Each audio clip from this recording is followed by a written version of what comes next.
let's head into the papers now, see what the headlines are this morning on the third day of January 2020. I have with me in the studio chartered accountant and public affairs analyst, Sheson Kwade, as well as the CEO, CKN News, Chris Kehinde-Nwandu, in fact, Chief Chris Kehinde-Nwandu. Happy New Year, man. It's good to be here. Happy New Year, man. Happy New Year. Nice to see you all both. Thank you it's very really much. nice to see you. Nice sitting next to Chief. Yeah, exactly. And the youngest lawyer in town.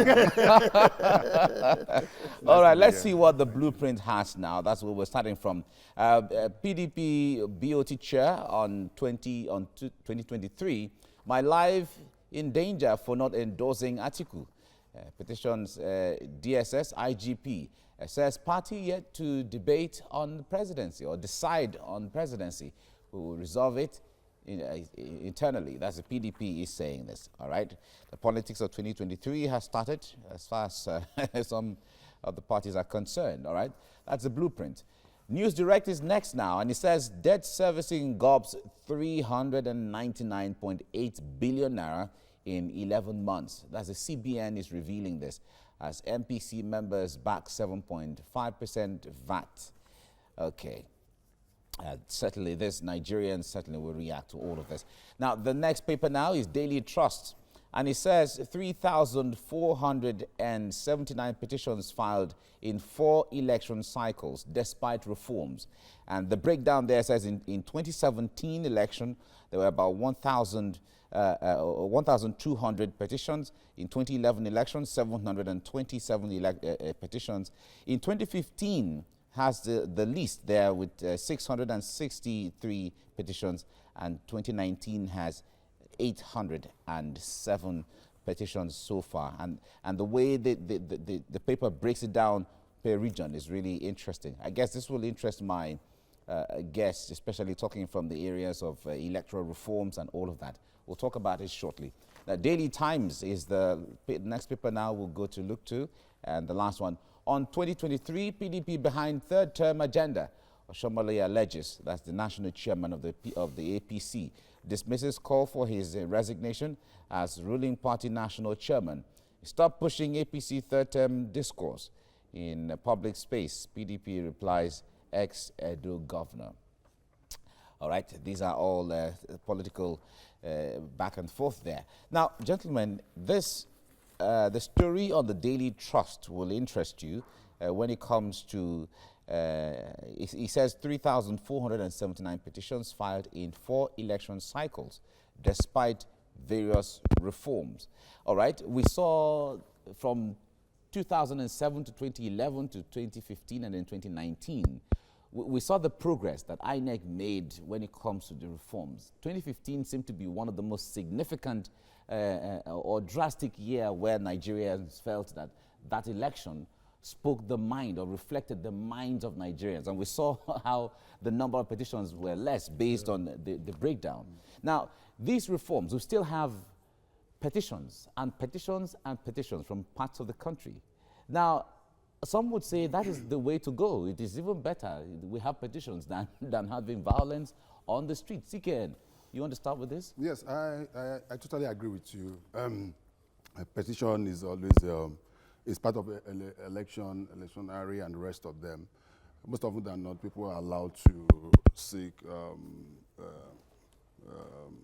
the counsel of the courts or the tribunals, as election tribunals, as we call it here, to address issues where they think that they had some issues that couldn't be sorted out during the course of the election. So, as you rightly said, 2015 was unique in the sense that because the then president, Goodluck Jonathan, decided not to pursue, and he was the first.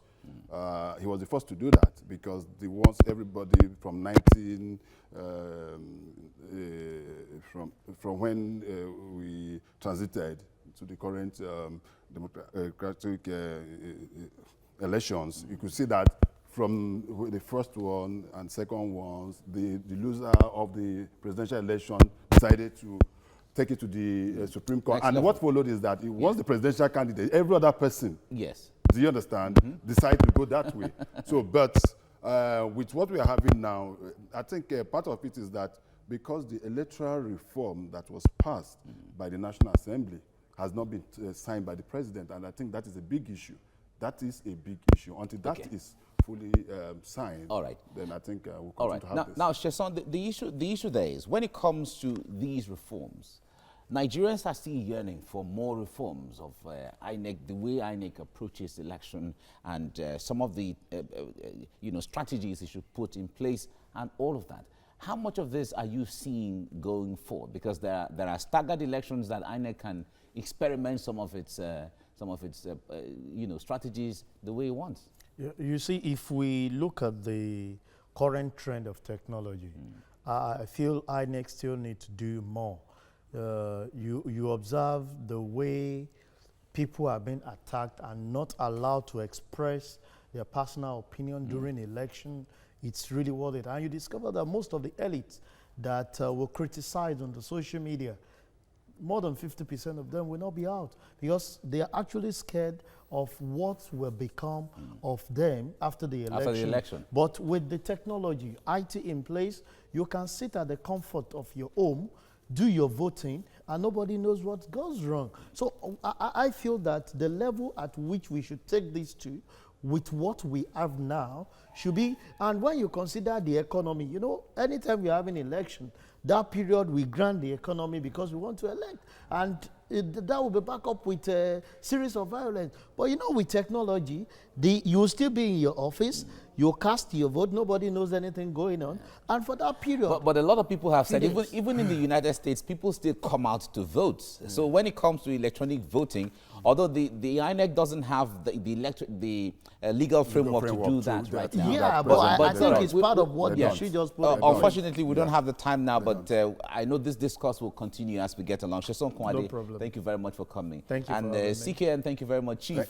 Chief. Thanks for having me. Thank you very much. I have with me in the studio Chartered Accountant and Public Affairs Analyst Sheson Okwade and CEO CKN News, the Chief and baby lawyer Chris Kainde Wandu. Good morning, gentlemen. Happy New Year. It's good to see you this year. Absolutely. And you guys look the part. Thank you very much. You're not looking badly at all. Thank you. All right, we head straight to the papers now, and we begin with the blueprint. PDP BOT chair on 2023. My life in danger for not endorsing Atiku. Petitions DSS IGP. Says party yet to decide on presidency. Will resolve it internally, PDP. To the front page of the News Direct now. Debt servicing gulps 399.8 billion naira in 11 months. CBN. As MPC members back 7.5% VAT. And to the front page of the Daily Trust, 3,479 petitions filed in 4 election cycles despite reforms. And on the front page of the Daily Times now, 2023, PDP behind third-term agenda, Oshiomhole alleges, dismisses call for his resignation as ruling party national chairman. Stop pushing APC third-term discourse in public space, PDP replies ex-Edo governor. And on the front page of the Nation newspaper, why I am constantly under attack by Oshiomhole. I've performed creditably. A PDP behind third-term claim, says party chair. And finally, on the front page of the Vanguard newspaper, I beg your pardon, tension in Ilorin as Kwara government demolishes late Saraki's Iliarugbo home, urges Kwarans to remain calm as PDP Sarakis react. PDP says action, recipe for crisis, insists Kwara government must respect rule of law. Association says demolition of Saraki's house in Ilorin not fair. All right, gentlemen, one story that might interest you is on the front page of the News Direct, talking about Nigeria's debt servicing gulping about 399, that's about 400 billion naira in just 11 months. And we also intend to keep borrowing. The government is looking at borrowing another $30 billion. I wonder how concerning this is for you, because there are reports saying that Nigeria is facing some financial challenges as we enter the new year. I'll start with you, CK. Yes, it's very worrisome. And realizing the fact that just some few years back, just at the tail end of President Olusegun Obasanjo's regime, he practically wiped off all our debts. And we practically began on a clean note. And only to realize just how many years down the line we are back to where we were. And it seems unabated. And good enough, if you also realize that a few days ago, he also came out again, I mean, former President Olusegun Obasanjo, to raise the alarm that at the rate at which we are piling our both internal and external debts, that it will get to a point that Nigeria is going to go into bankruptcy. And that is a big challenge. I personally, there's no country in the world, and let's get that right. That doesn't borrow. Even the United States of America. There is no country in the world that can survive without borrowing. But the problem is that what you put, what you are taking into.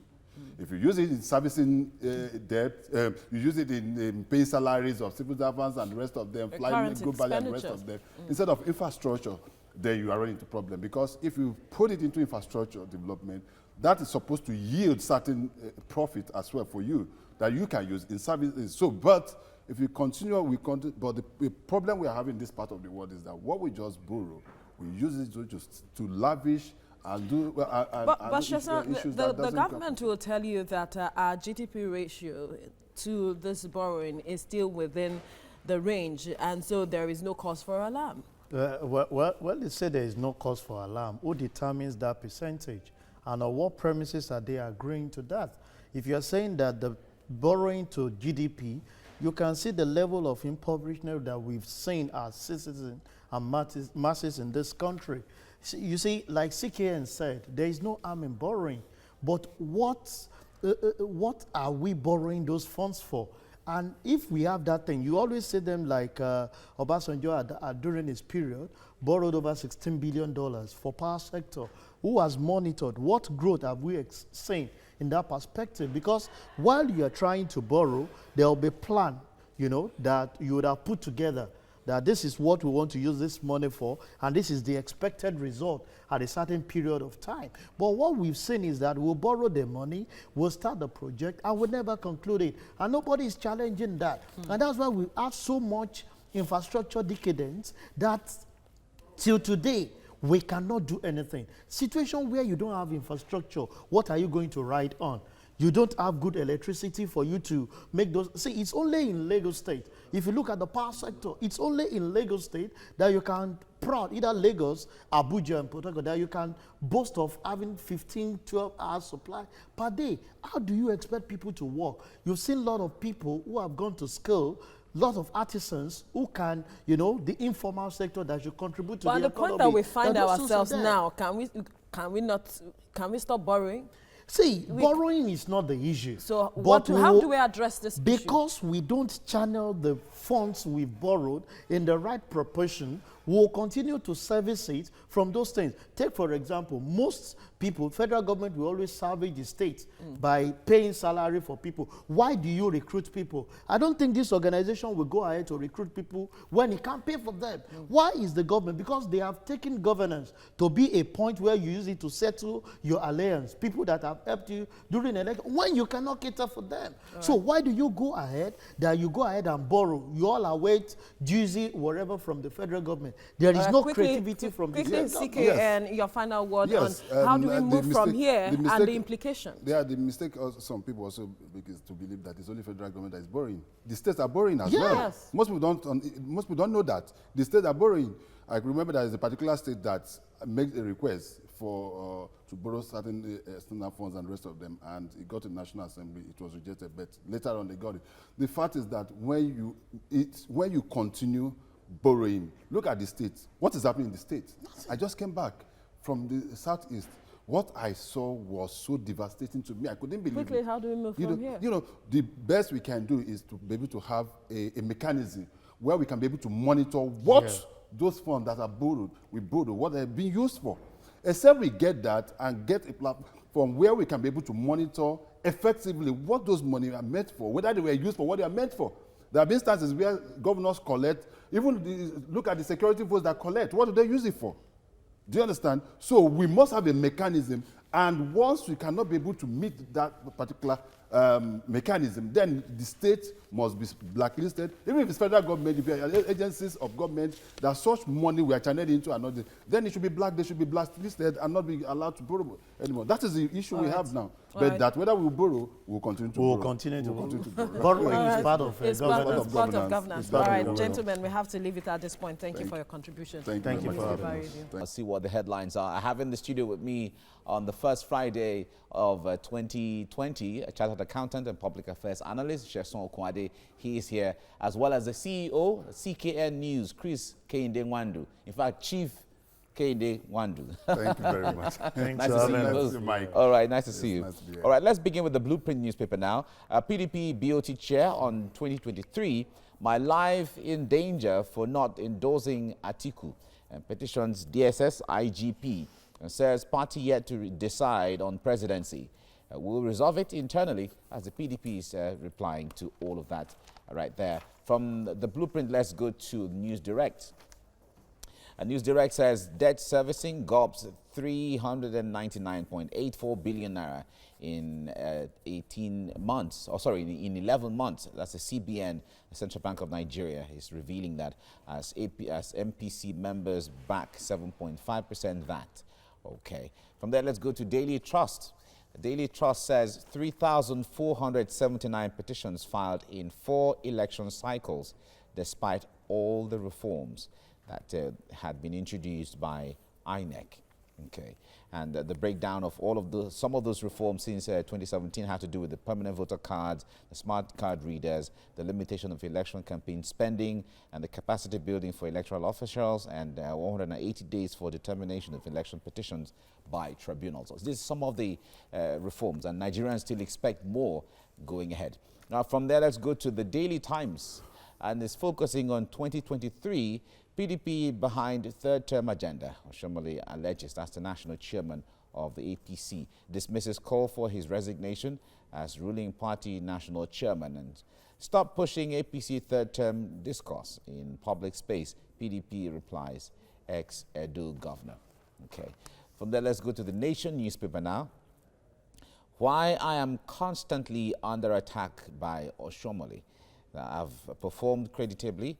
PDP behind third-term claim, says party chair. Okay, those are the stories on the front page of the Nation newspaper. Let's go to the last one now, and which is Vanguard newspaper, and it's saying tension in Ilorin as Kwara governor demolishes late Saraki's Iliarugbo home, urges Kwarans to remain calm as PDP Sarakis react. The PDP says action recipe for crisis, insists Kwara government must respect the rule of law. Association says demolition of Saraki's house in Ilorin not fair. Now, this the past few days has been, this is a story coming from Kwara State, which a lot of people have been seeing from different perspectives, if you ask me. I want my guests to comment on this. Now, this demolition, the government is arguing that that portion of the land was government property acquired by, or part of those acquired by some individuals. That was how it was put. But on the other hand, we also saw some women who came to protest. I think it was about yesterday, that protest before the demolition, protest the planned demolition of the building. Now, Jason, from your window, how should this issue be approached? Because it is the issue of the rule of law on one hand, and others on the other divide, saying, well, it's political vendetta. Yeah, for me, we can look at it from the rule of law perspective. Okay. I'm not a lawyer, but we should put the moral side of it. This is investment.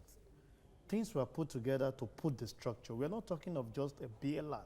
We're talking of a structure that will be demolished.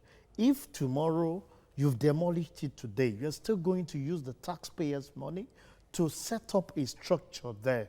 If somebody has acquired it illegally, you can take over the building rather than demolishing. Take over the property and use it, for something else.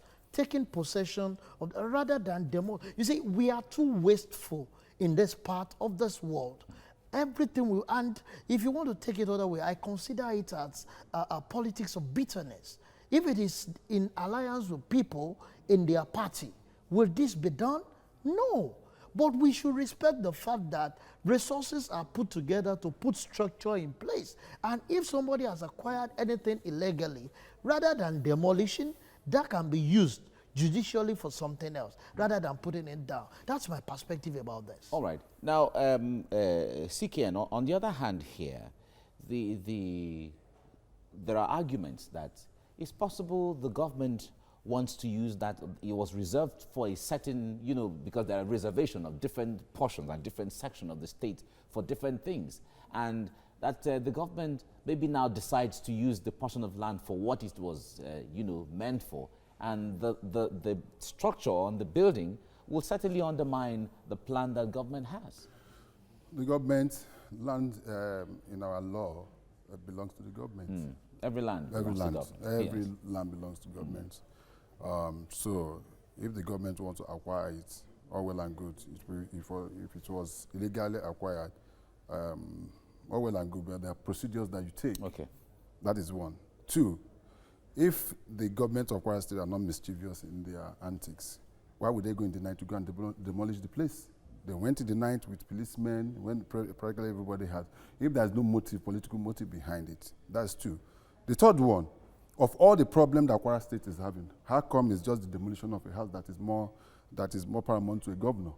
I thought by now the governor should be sitting down and delivering on his promises, and not just picking on individuals who probably people look at as his political. Is this what the case is? It is what it is, no matter how you look at it. Okay, this shouldn't be a priority for the governor.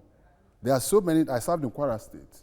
I know the level of decadence, the level of underdevelopment in that state. Yeah, but would it be wrong if the government says there are so many things to do? This is one of the so many. This things is not this is not a priority. It's not a priority. Let us hit the name. This is not a priority. Of what benefit is of it all to the masses? Now that he has demolished it, what is he doing there?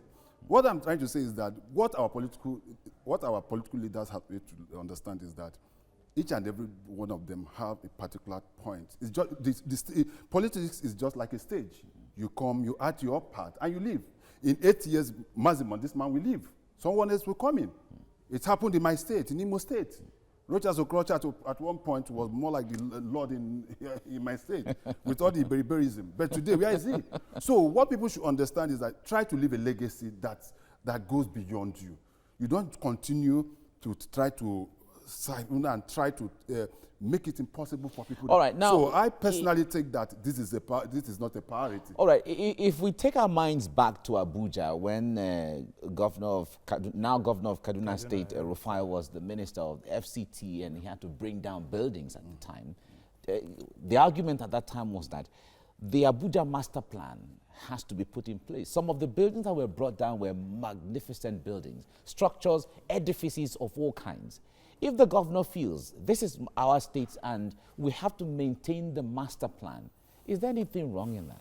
You see, when we say government is continuing, the person that did this, that we're actually calling the Sarakis and other guys that we talk about, they are part of government. They've been part of this government, and other guys that we talk about, they are part of government. They've been part of this government, and they are this. What came about the change is to tell you that either the past failed on their part because of their selfishness, of which is there today. There are some certain things each too will do that incoming administration will challenge. We've seen that happen in several states. Like what you said in Imo, we've seen it happen even in Lagos here. There are several things because most of our leaders are self-centered. They get in there, there's a master plan, there are manifestos they are supposed to follow, but because of their personal and selfish interests, they go ahead and do it. But on the long run, what we keep saying is that this is not individual money, and it's wasteful. If you are there and there is a master plan you are not following through, just have a recall that in the nearest future, you will be obstructing the fund that the masses are supposed to benefit from, which is retrogressive. I listened to part of the program this morning, which Smart was saying, Nigeria, rather than going forward, are going retrogressively. It's because of this wastage. We are too wasteful. Okay. Bringing down this structure, saying it's not in alliance with the master plan, while they were doing it, where was the master plan? Was it taken away from the government house? We should look at this, not because of now, but because of the future. Right. Set a legacy, and people will praise you for it. All right, Chris, this demolition of this structure, the kind of attention it's receiving now, is it because of the person involved? Well, two, yes, is one, because of the person involved, agreed. Then secondly, if you look at that headline again, there's a quote there, Ile Arugbo. Yeah. If you understand Yoruba very well. No, I don't understand Yoruba. That's the house for the I understand it's home of the old people, for the aged. The aged, yeah. And if you follow Kwara politics, if you've been somebody has been following Kwara politics in the past 30 or 30-something years, just as I have done, you realize that that is a place. What makes the Sarakis or late Chief Olusola Saraki is that particular point. It's like what we had in Ibadan during the days of Adedibo. Okay, you can equate that to that. Okay, because that is a rallying point, a meeting point for people. Okay, and that was it. So, and I asked myself, why at this point in time, just 5-6 months, they come into office, that the Kwara State government, when they say continue saying Kwara State government, I don't use that preface. I say Kwara State governor. Because who is the government? Who is a governor? Yeah, but you can't separate the governor from the government. You can't. But there's the chief executive of that state. So I look at personally, I would have seen what is happening across globe. If you win an election, you become the governor of the state. Of everybody. Of both APC, PDP, all the parties. Just like the president. Irrespective of whatever you said, you cannot take it away from the president of the Federal Republic of Nigeria is the president of everybody. That's what it's supposed to be. So issue of politics should be put aside. Okay. And I should have thought that by now you would have been able to reconcile with whoever. This is not the right way to go. All right. We hope that because a lot of people are on different divides as far as this issue is concerned. Because of their self-centeredness. If it is politics, we look forward to a resolution somehow. If it is the issue of rule of law, certainly the law will take its course too. Let's leave it here for now. Thank you very much, Chris Kindingwandu, for coming on the program. Thank you very much. Thank you, Sheson Kwade. Thank you very much. Thank you for a wonderful weekend. Right, and you too. Thank you. Okay.